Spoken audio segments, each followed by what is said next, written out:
been all season because I watch the team. I've been noticing some cracks. Uh, and they had cracks when they played against the Raiders. That's when Gentry went off. There was cracks when they played against the Cardinals. Their tight end went off on them. And then I saw cracks in the Colts game this past week because the starters started that game. And they played the first half, and then the backup played the second half, and they let a third-string quarterback come in there and give them work. So I've been seeing some cracks in that defense lately, but if they are clicking, which I think they will because they're gonna be amped up for this playoff game. It may be hell for Aaron Rodgers. Once that, because the thing about the Texans, they can generate pressure with just their front four. They don't just send nobody else, and they're gonna dominate that Steelers offensive line and give hell on Rodgers. And Rodgers, he gonna have to figure out how to, because they got good secondary. So Stingley is going to be guarding Metcalf. So you're gonna put that right there. He's gonna follow Metcalf, and then they got Lattimore, the other corner, to do whatever he do. So I mean, Steelers don't have the home field advantage. I believe if the Texans is clicking, now it's just defense. Because as you see, I'm not talking too much about the offense. C.J. Stroud has not been the C.J. Stroud from his rookie season. He's been reclined, rescinded since then. Now he'll make some plays, and then other than that, they settle way too much for field goals. Way too much for field goals. But the only thing about it with this defense, you give them 20 points, that defense can deliver you a win. Mm-hmm. So, yeah, I think if that defense is clicking, and which I think they will because they're going to be amped up for this game. It's a Sunday night game, too, so all eyeballs are already going to be on them like they are any other playoff game. But, yeah, it may be a long night for your your Steelers, in particular Rodgers. Hey. Coach, your pick. Beg the differ, man. Again, man, you got old Texas. What's the temperature down there right now, Sean? About 72, 75, something like that. Them listen, dudes ain't going to care about the weather, man. It's okay. It sounds good. You're going up in Pittsburgh, man. You say defense travels. Listen, you're going to Pittsburgh, man. You got to understand Pittsburgh has a defense, and to me, it's going to come down to DK Metcalf. He's been out 2 games. He owed Pittsburgh a hell of a game, and he's gonna have to step up. And Pittsburgh just needs to run the ball and have a balanced attack, and because their defense is going to be there. But I think looking at it, I would say the Texans, but just because of location and who they playing against, because we still haven't seen the best of Aaron Rodgers. And the playoffs, man, it's a blank slate. I think Pittsburgh has the most experienced team, but I'm excited about the coaching matchups too. That's the thing I'm going to be looking at because 2 brothers, man, and it's going to be exciting. So I heard that. Want to move to one more block before we move off the NFL. So again, I would say even though he's and again, Anton, you're gonna just like you said, I was bringing out the salt and vinegar on Lamar Jackson. I may bring out a little bit more salt and vinegar here. So again, congrats, certainly to to the pass rush from Cleveland. I'll just say that he's the all-time leading sack leader with 23 sacks.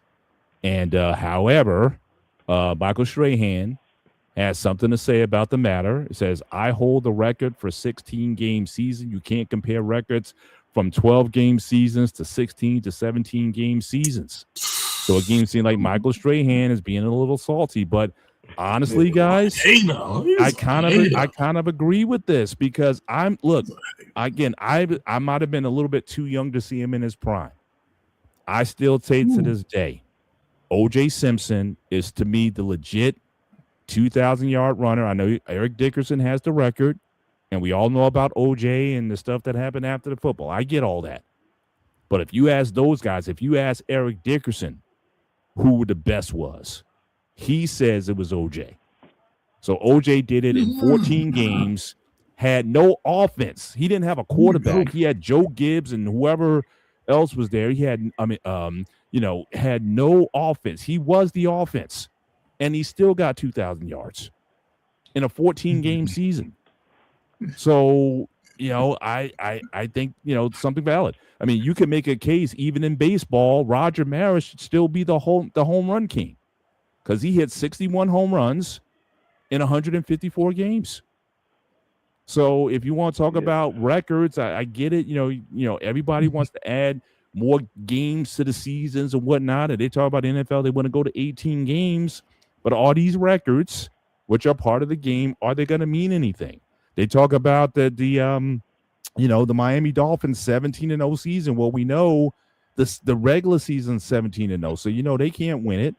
And that's the only record that would be legit. If a team goes, I guess 19-0 or 20, whatever, how many games you got to win? I guess 20-0.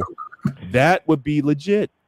Mr. Benny, how you gonna have a game go evolve? You like, hey. It starts with LJ. It stops with LJ. Adding games to the schedule, then running rushing records, wide receiver records, quarterback passing records.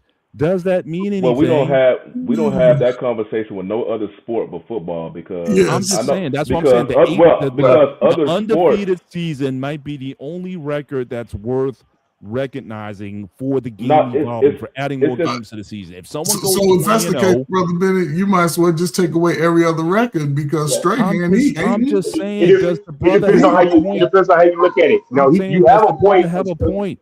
You have a point of saying, hey, I played 16 games and they've only been playing 17 for 5 years. But what I will say is this: there are some records that are so unattainable that I don't know if they're going to be some of them in a 16-game season may not be touched. Nobody has sniffed Peyton Manning's passing yardage record. Nobody's sniffed that in a passing era. So it's like some records won't be, but I understand it from the standpoint of, hey, you had this record under this amount of games. So if you want to feel like, if you want to put it to that way, it's like, hey, I got this amount of stats in this, game. I'm not tripping on it. He said it kind of tongue in cheek with it anyway, because, kind of smiling and joking, but there was some truth in it. There was a truth in it that he feels that way. So it's like, hey, if he feels that way, that's got it, but like another get out his feelings, man. He broke somebody else's record. He had two games to get the record against us. He couldn't. And the reason y'all didn't win that game because y'all were so focused on him not getting the record. Metcalf that, but they were just like, get the ball out quick, get the ball out quick. 26 sacks or 27 sacks, you can average it out more. But again, he got a half a sack with one extra game. He got a half a sack more, but he gets the accolades as the all-time leading sack leader. I'll put it like this. We don't have this conversation, this issue really with no other sport but football because when Mark McGwire had the home run record, he got 62. And he said Roger Maris, in fact, the Maris family was in the game. But baseball, but this is the point. Baseball and basketball, MLB and MLB, I'm sure they played today's game played more games and there's more teams, but generally the amount of games for those two leagues are not screwed with. It's the style of play. Basketball, the offense is different. They shoot the ball, they shoot more threes. Baseball, they did their rule changes to allow more home runs and stuff. It's the style of play. Football, they not only have a style of play, but they the sport that keep adding games. They keep adding games. I got to disagree. They've constantly evolved the game. Again, the Mel Blount rule that came out in 1978, meaning but Mr. Benny, but that's what I'm saying. To have more offense. That's what I'm saying, though. In the other leagues, it's generally the style of play that have modified in these generation of players that allow in basketball. They shoot more. There's more offensive focal point now. Like they more threes. So records are more tend to be broken in today's era of basketball. Same thing can be said about baseball. Generally, the rules and the style of play is what made like today's era, and both of those two sports threaten those records. And football, not only is the style of play like in the past, it used to be run heavy. but now it's pass heavy, and then the style with the defense and the stuff. But not only do they have to deal with the records, have to deal with the style of play changing, the NFL is the only league for the most part that has consistently been keeping adding more games to their schedule. Now we at 17, we potentially may go to 18. So then this conversation, hell, Myles Garrett may be in Michael Strahan's shoes when they go to 18 games when somebody beat his record because they stretch out. So the NFL not only has changes with their style of play and the rules, they're the league that's consistently over the recent years keep adding games to their schedule to make it ultimately easier to beat these records. So yeah, the past players are going to have something to say. Oh, we did this in 14 games, or we did this in 16 games.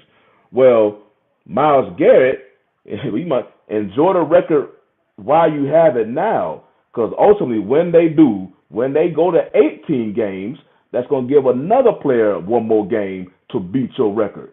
Mm-hmm. So it's just the other leagues, they don't really deal with that. They don't add games as much as the NFL do.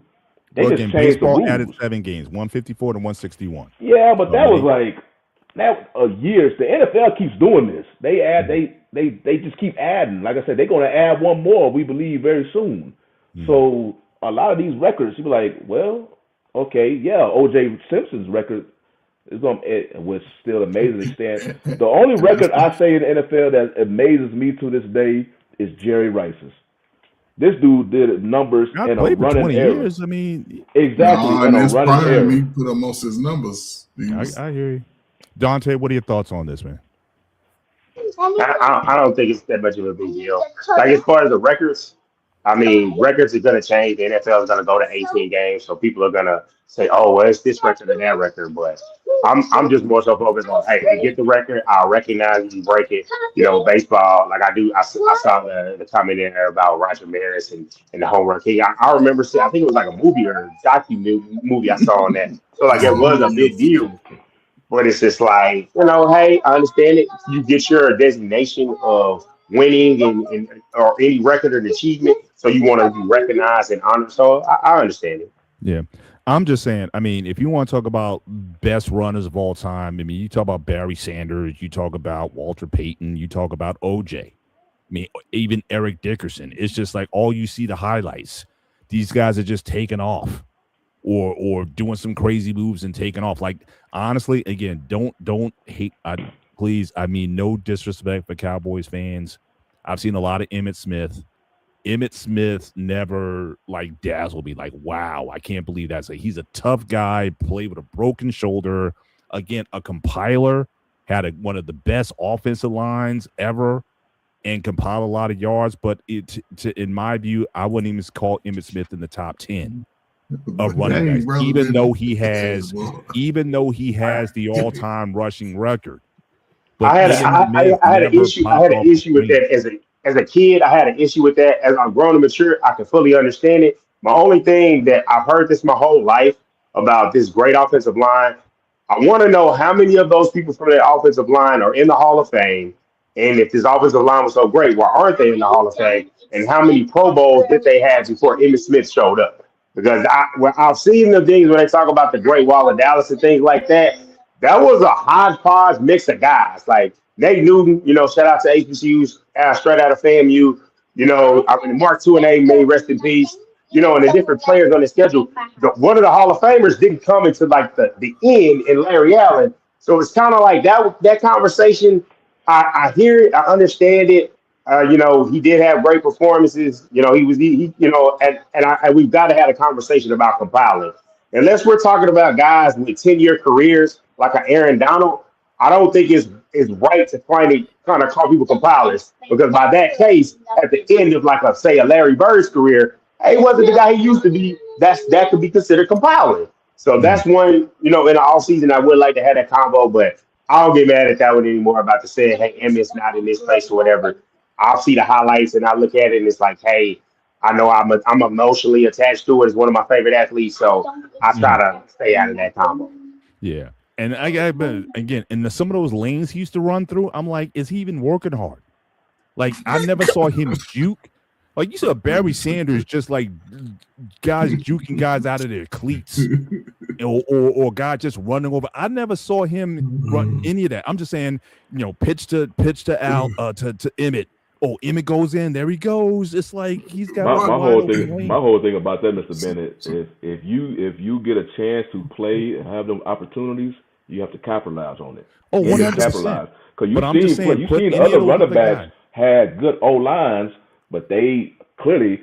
And then, but the biggest thing I give Emmett because he was so dependable. He was able to play as long as he did. Very tough. No, I mean, especially tough, you see in the league today. Yeah, they don't play. They don't get as much snaps, but they get hurt more. No, so I will give Emmett this. I will give him probably the biggest heart ever. I mean, that game where he had a separated shoulder and still came in there and still dominated the way he did. I mean, he gets kudos from me from that. Because I'm just saying, when you look at these other running backs, I never was impressed with his running style. I tell you this, when I listen to you, regardless of that, if you to play football, you would have a total different opinion about it. Because you would be like, yeah, he was the man. But again, you take the elite, and I can get it. You got those elite, and you like, hey, if you ain't right there. I'm just saying he's the all-time rushing leader. But again, go with the names. Who you picking? Who you picking over him? You picking him over Sweetness? No, definitely Walter Payton. Hang on, let's have an exercise. But again, you're talking about Sweetness, though. Okay, and I just said it. Sweetness, Dorsett, Sanders. You talking about those pinnacle running backs like nobody? Yeah, that's what I'm saying. That's Earl Campbell. Campbell. Earl Campbell, I would put right. Barry, I'm not gonna lie, I can't hold it anymore. Barry, the only one I put over. I'm sorry, the other guys we got to stand in line because I remember Barry was going to get the record, but he went ahead and ducked that retire early because the pitifulness of the line. I love. My thing is, I watched some of those older backs, and they were great. Because one of my favorite older backs was Eric Dickerson. That was one of my favorite old school backs where I was just like, man, the way he ran the ball was just amazing. And I respect his sweetness, respect to all, but like, nah, I'll put him over him. I can't really. I put Umeredith status to like the Jim Browns and them of the world, but I would say guys that played in like the modern era, I'll put Barry over. I put it like this, Dante. That game, Derrick Henry had this past game, and in particular that game he had versus the Packers the week before last. People said like if you want to, because Jim Brown was before our time for the most part. If you want to see and get a glimpse of how Jim Brown was, go back and watch Derrick Henry versus the Packers. And remember, Derrick Henry ran for over 200 yards. That was Jim Brown. So when somebody put it to that, I say, well, if you get, because I can think if you put Derrick Henry back there, I think Derrick Henry would be successful. Yeah. But when somebody said that if you want to see how great of a running back Jim Brown was, just go look at how dominant Derrick Henry was in that game versus Green Bay. That can be your image of Jim Brown right there. If you tell me that was how Jim Brown was on a regular basis, because another player I'm thinking who had a short career was Gale Sayers. Yeah. He just had a short career. So there was dudes back then who were dudes. So I can't. Hang on. Would you guys? All right. What about AP? You taking AP over? He's one of my favorite running backs. I mean, he's one of my favorites. I'm not saying he's keeping Emmett over AP. Wow. I would have to because of the longevity of Emmett. AP, because I put Derrick Henry now over AP. Because I think they skill set is about the same. They run stuff about the same. But Henry has had a more longer, he had more longer time of success. Yeah. But just to show that again, compilation and everything. Again, Frank Gore is number 3 in the all-time rushing list with 16,000. Now that's a compiler.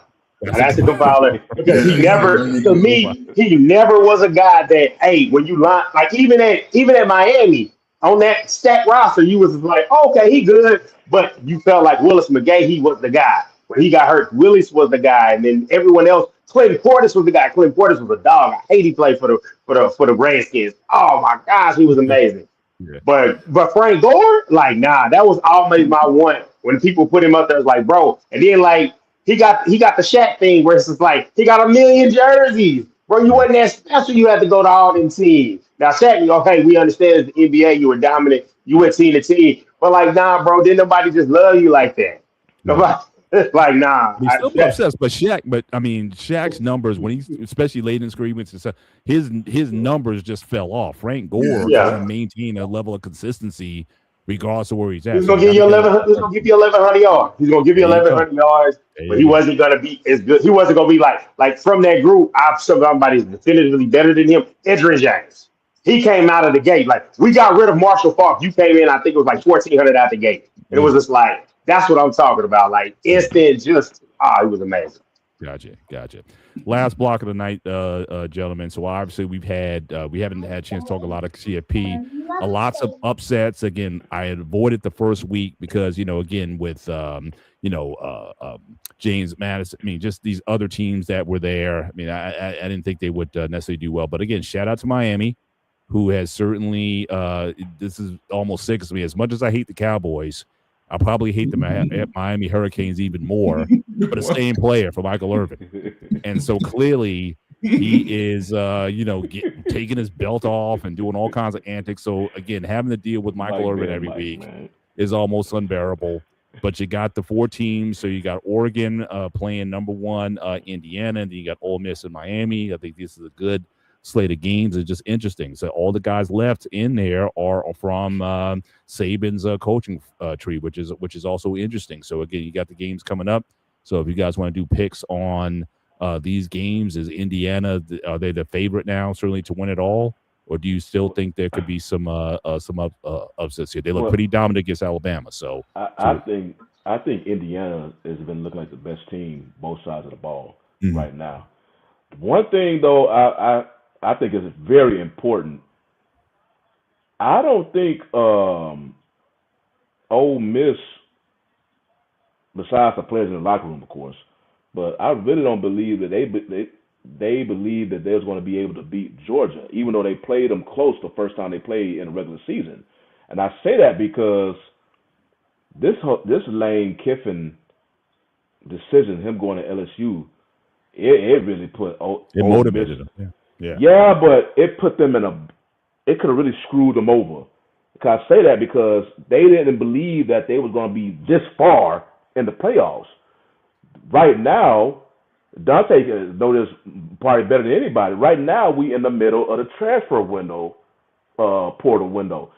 Right now, Kiffin is was trying to recruit some of his Ole Miss players because he believed, which I'm pretty sure some of them, they season would have already been over.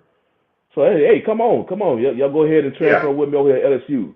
But because Ole Miss kept winning, now, because Ole Miss was in a situation where they could have lost some of their players who would have hit the transfer portal because they were going over there to LSU. They could have lost their players.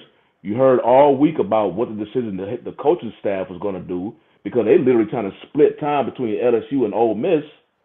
So that Kiffin, it had some collateral damage with them. And we really didn't know until they finally came out to what Ole Miss team would show up versus Miami. Because they could potentially miss some players. The quarterback already came out and said, I'm coming back.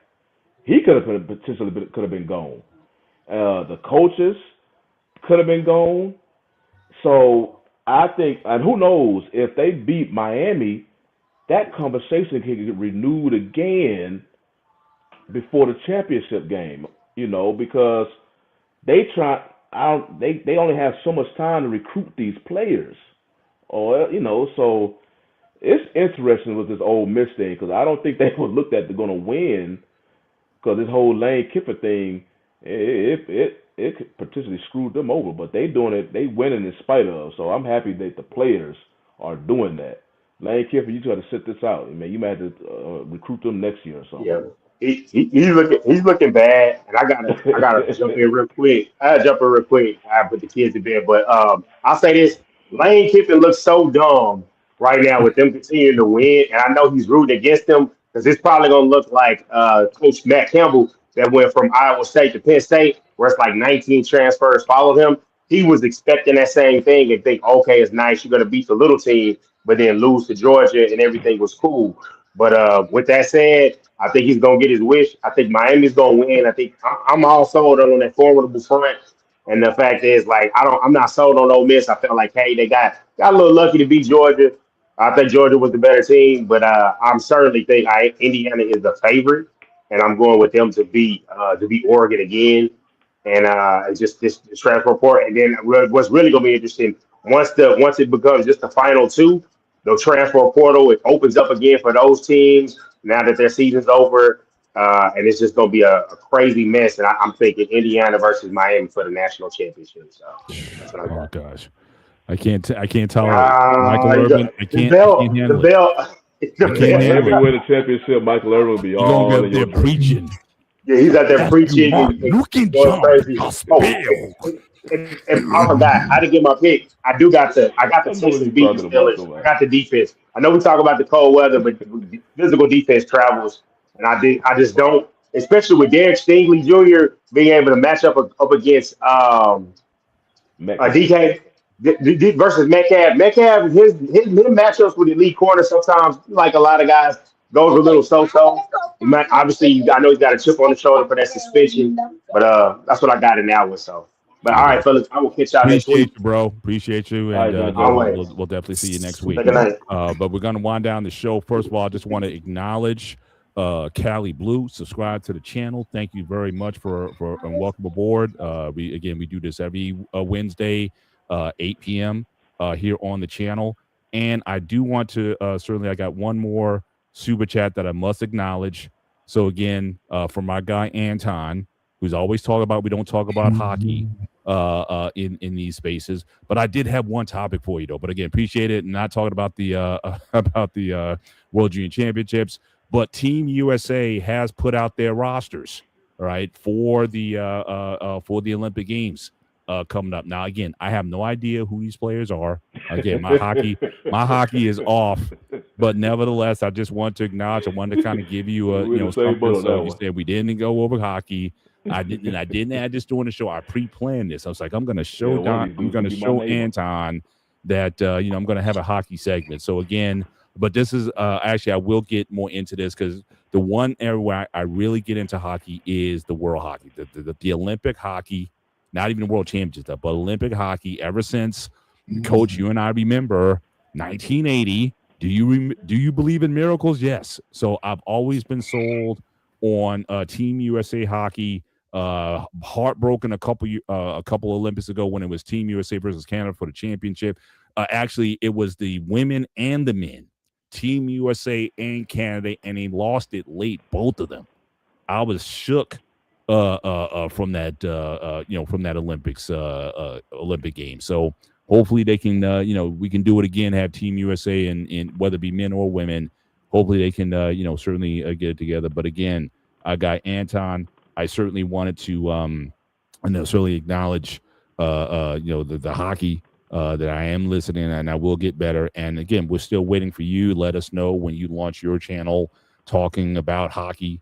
Because not too many brothers that I know of follow it, and certainly you are very knowledgeable about it on all levels, from amateur all the way up to world and professional. And so, certainly, I want to be able to give you a spot to talk about this, and maybe we can even plan to have a show where if you want to come up and talk about the roster when it comes to this, certainly you're going to be welcome to do so. But we're going to go into to close out the show. Final thoughts. Sean, are you still there? Yeah, I'm still here. All right, so if you have final thoughts and as we land this plane. My final thoughts would be over college football. I like the fact that she's supposed to be in bed right now. I like the current 12 teams we in. I don't want them to grow to no 14. I agree. I only think 14. I think they're saying 16 because it's going to be what people was talking about the first round with like the Tulanes and the James Madison It's only going to get worse if you're going to add 16 teams.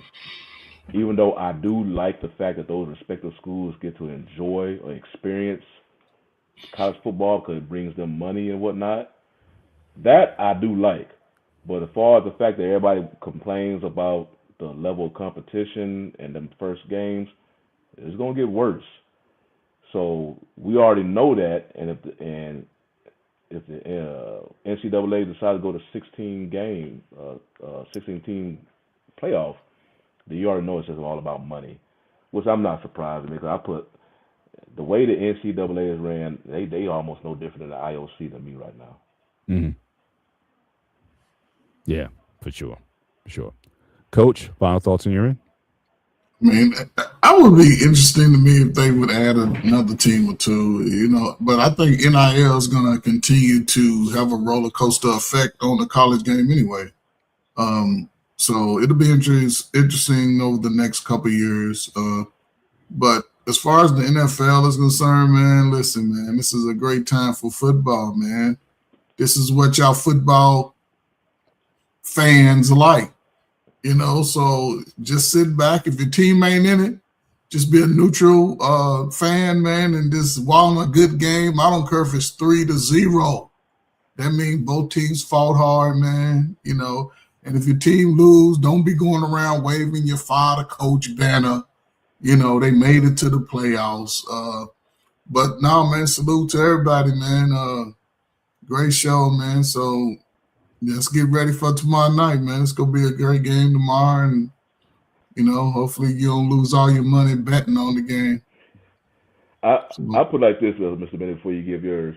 Coach has brought up a point, and I think it'll be good after the championship game in college football. By the end, the NFL playoffs will be going, but we probably don't have, 2 teams or what? Yeah. Super Bowl time. We need to, now that we had a couple of seasons of this, I don't know if it's 2 or 3 seasons, we need to have a show discussing about the pros and cons of NIL. Okay. Because what I'm looking right now, it's a mess. It is. It's a mess. And I want players to get paid for their image, but I don't think we was expecting this. Right. Like this is I think what we're Pandora's saying box. now, my question is the college football playoff, regardless of how many teams that you put in it, is it going to be like the NCAA tournament for basketball? Which, again, we've seen the decline in ratings. And let's face it, Indiana is a great story. Is them and Ole Miss in the championship? Is that going to draw any ratings? Yes. And again, it's all about the ratings. I don't know. Like I said, obviously we're going to have to see how this plays out. But if you're going to have these teams getting into the dance that no one really cares about, the big teams, again, Notre Dame, a lot of people felt got snubbed this year. So as long as that's going to be going on, I don't know if they're going to go the path of where college basketball is at, which I have no interest in. One comment. You say no college. Yeah, we definitely got to discuss that because. Yeah, that's my only concern with that. But yeah, we could definitely have a show talking about that, and so definitely looking forward to that. But I don't really have a closing thought. I think certainly a lot's been said tonight.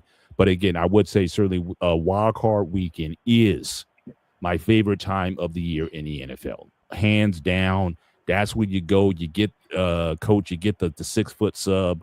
You get some guys over, and you guys just spend all day just watching the games and whatnot. So again, this is what I truly enjoy, and so definitely looking forward to that. Shout out to my Steelers on Monday night. Hopefully they can pull it out. But again, that defense of Texas is going to be formidable. We'll see if Old Man Rodgers can pull out another one. But again, we appreciate you guys coming out. Thank you for the new subscriber to the channel. Thank you to Anton, as always, for the super chats. Always been a blessing to the channels. And again, it's always a privilege to share the floor with you guys, certainly every week. Really appreciate you guys, and just praying for your families, and so everything goes well with you guys. So for myself, for our guy Dante, had to drop off, for Shawnee, and for the coach, this is the One-on-One Sports Show here on the Black Men Unfiltered Network. For everyone else, and I don't think I have an actual video. I think BMU got rid of it. So I'm just going to do a hard in on the screen. No, I'm just saying it's not here. I'm looking for. I don't know where the outro is. It's not there, and I'm going through trying to end the show. So I'm just going to do a hard end to the show. So take care. God bless. We'll see you next time. Good night. Hey, peace.